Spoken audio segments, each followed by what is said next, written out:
Genesis 42. When Jacob, remember that's Joseph's father, learned that there was grain in Egypt, he said to his sons, "Why do you just keep looking at each other?" He continued, "I have heard that there is grain in Egypt. Go down there and buy some for us, so that we may live and not die." Then 10 of Joseph's brothers went down to buy grain from Egypt. But Jacob did not send Benjamin, Joseph's brother, with the others, because he was afraid that harm might come to him. So Israel's sons were among those who went to buy grain, for there was famine in the land of Canaan also. Now Joseph was the governor of the land, the person who sold grain to all its people. So when Joseph's brothers arrived, they bowed down to him with their faces to the ground. As soon as Joseph saw his brothers, he recognized them, but he pretended to be a stranger and spoke harshly to them. "Where do you come from?" he asked. "From the land of Canaan," they replied, "to buy food." Although Joseph recognized his brothers, they did not recognize him. Then he remembered his dreams about them. Joseph accuses them of being spies. They explain that they're not, but rather they are 10 brothers, but one is no longer, and one is still at home with their father. Joseph puts them in jail for 3 days and tells them to leave one brother behind and to go and take their grain home. He tells them that they need to bring the other brother, Joseph's blood brother Benjamin, from home to prove their story and to free the imprisoned brother. They said to one another, "Surely we are being punished because of our brother. We saw how distressed he was when he pleaded with us for his life, but we would not listen. That's why this distress has come on us."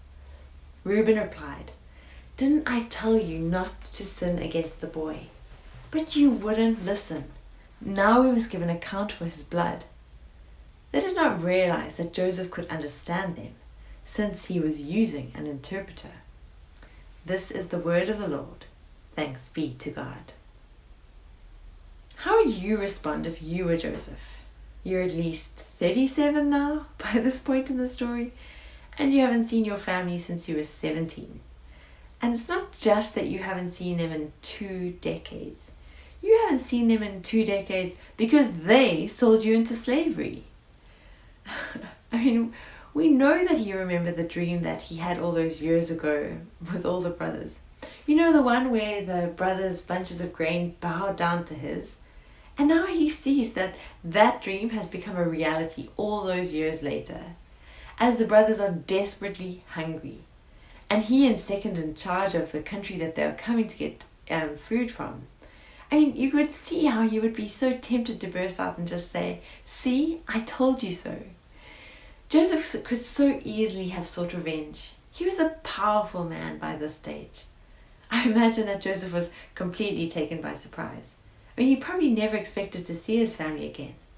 And yet he chose in that moment not to react, but to respond. The horror of what they did was probably brought back to the forefront of his mind, but he didn't react out of his emotions. Instead, he bought himself some time to reply by putting them in jail for 3 days while he thought about how he would respond. And once he'd done that, he came up with a plan to test his brothers.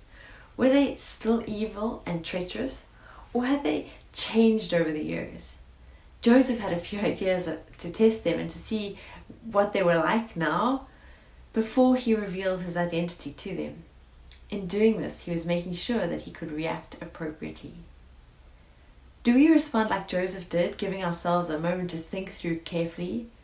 Or are we people who just react to situations, going purely on how we feel, our emotions, allowing them to rule in that moment rather than reason?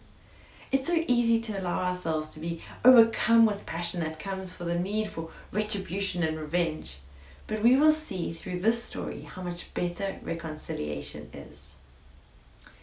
We will see that if Joseph had just reacted, how so many of us would have liked to, with revenge and shouting, "I told you so," he would have missed out on the opportunity to see healing in his family and to have peace restored. Are you missing out on the opportunity because of how you're reacting to a situation? Or are you willing to let go of a hurt that someone has left you with.